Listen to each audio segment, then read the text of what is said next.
Hello everyone, નિકિતાસ કિચનમાં તમારું સ્વાગત છે। આજે આપણે 5 મિનિટમાં બની જાય તેવું ખાટું મીઠું મગનું શાક બનાવીશું। તે પહેલાં આવી રેસીપીના રોજ વિડીયો જોવા માટે અમારી ચેનલને સબસ્ક્રાઈબ કરવાનું ભૂલશો નહીં। અહીં મેં 4 થી 5 કલાક મગને પલાળી લીધા હતા। સરસ મજાના આપણા મગ છે પલળી ગયા છે। હવે તેને બાફી લેશું। મગને બાફતી વખતે ઉપર આવેલું ઝાગ છે તે આપણે કાઢી લઈશું, જેથી મગનું શાક આપણને પચવામાં સરળ રહે।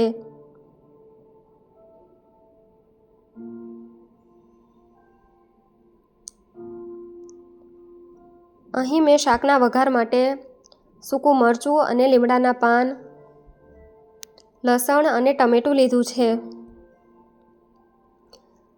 જોઈ શકો છો આપણા મગ છે એ બફાઈ ગયા છે। હવે તેને વઘારી લેશું। કળશીમાં 2 થી 3 ચમચી તેલ લઈશું। આપણું તેલ છે એ ગરમ થઈ ગયું છે, જોઈ શકો છો। હવે તેમાં રાઈ નાખીશું, જીરું નાખીશું, હિંગ નાખીશું અને સૂકું મરચું અને લીમડાના પાન નાખીશું।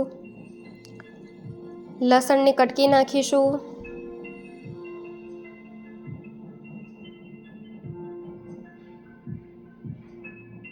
લસણની કટકી છે એ બ્રાઉન થઈ ગઈ છે, જોઈ શકો છો। હવે તેની અંદર ટમેટું નાખીશું, હળદર પાવડર નાખીશું। એકાદ મિનિટ તેને ચોળવીશું। આપણું ટમેટું છે એ સરસ મજાનું ચડી ગયું છે। તેમાં જીરા પાવડર નાખીશું, લાલ મરચું પાવડર નાખીશું અને સ્વાદ અનુસાર મીઠું નાખીશું અને હલાવી લઈશું અને બાફેલા મગમાં તેને આપણે નાખીશું।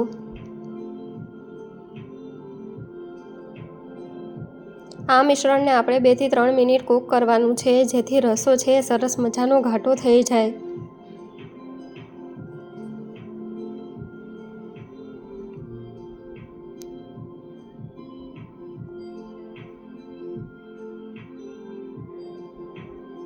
જોઈ શકો છો રસો છે એ ઘાટો થઈ ગયો છે। સરસ મજાનું આપણું મગનું શાક છે એ તૈયાર છે। હવે તેની અંદર લીંબુનો રસ નાખીશું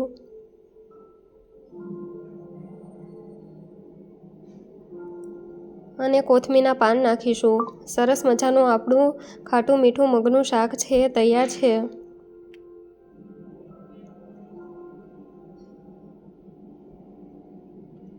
તમને આ મગના શાકની રેસીપી કેવી લાગી તે અમને કમેન્ટ સેક્શનમાં જણાવવાનું ભૂલશો નહીં। Thank you for watching. Like, comment, share and subscribe our channel.